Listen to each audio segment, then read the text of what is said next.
100% job గ్యారంటీతో ISTTM business school admissions open. 7 శ్వేతపత్రాలని విడుదల చేయబోతుంది ప్రభుత్వం.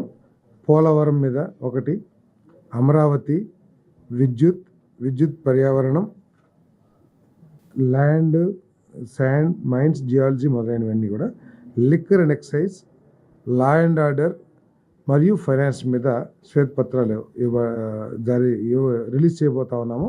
అది 31వ తారీఖున మొదలుపెట్టి 18వ తారీఖు వరకు కూడా 3 రోజుల గ్యాప్తో 4 రోజుల గ్యాప్తో ఇవన్నీ కూడా మరి రిలీజ్ చేయబోతుంది. అంటే గత ప్రభుత్వం ఏ విధంగా ఈ రంగాల్ని దుర్వినియోగం చేయటమో లేకపోతే విధ్వంసం చేయటమో, ఏ విధంగా ఆర్థిక ఇండిసిప్లిన్ మూలంగా ఏ విధంగా ఈ రాష్ట్రం నష్టపోయింది, ఏ విధంగా రాష్ట్రం ఫైనాన్స్గా నష్టపోయింది, ఆర్థిక అప్పుల్లో కూరుకుపోయింది, వీటన్నిటికి సంబంధించి వైట్ పేపర్ని రిలీజ్ చేయబోతాము. ఏమండి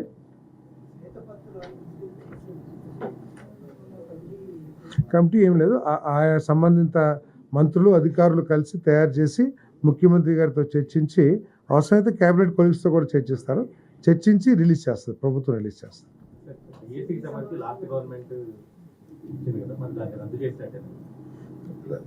ఇచ్చింది, పరీక్ష నిర్వహించలేదు, ఉద్యోగాలు కూడా పరీక్ష నిర్వహించలేదు, ఉద్యోగాలు నిర్వహించలేదు అంటే ఆటోమేటిక్గా పోయినట్టే కదా.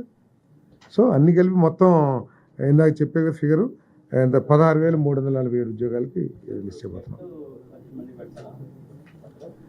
తర్వాత పెడతాం రెగ్యులర్గా యాజ్ పర్ రూల్స్ SCRT నిబంధనల ప్రకారం ఏదైతే నిర్వహించాలో తప్పకుండా టెట్ నిర్వహిస్తాం. ఏమండి ఏం డిస్కషన్కి రాలేదు.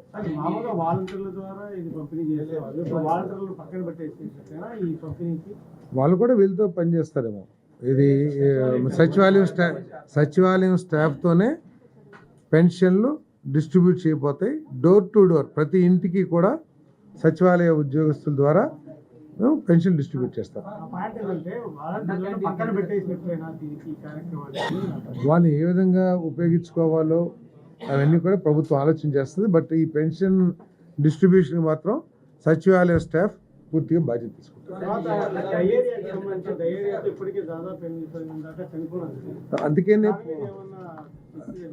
అందుకనే పారిశుద్ధ్య పనుల్ని వేగవంతం చేయమని ప్రతి ఒక్కరు కూడా బాధ్యతగా ప్రతి మున్సిపాలిటీలో ప్రతి విలేజ్లో కూడా ఈ డ్రైనేజీ మురుగునీటిని క్లీన్ చేసేసి కార్యాచరణ సూచించారు.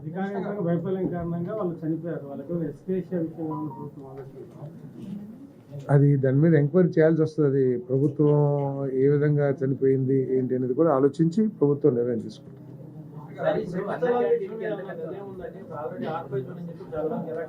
ఏదండి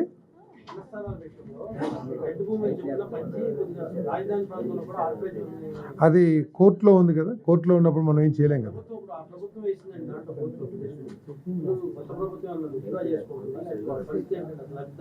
ఇప్పుడు కోర్టులో ఉంది కాబట్టి దాని మీద మనం ఏం మాట్లాడకూడదు కదా. కోర్టు నిర్ణయం ప్రకారం తగు చర్యలు తీసుకుంటాం. ఏదండి అన్నిటినీ అంటే రాష్ట్రంలో విద్యా ప్రమాణాలను పెంచడం కోసం అవకాశం ఉన్న ప్రతి విషయాన్ని కూడా లోతుగా పరిశీలించి తగు చర్యలు తీసుకోమన్నారు.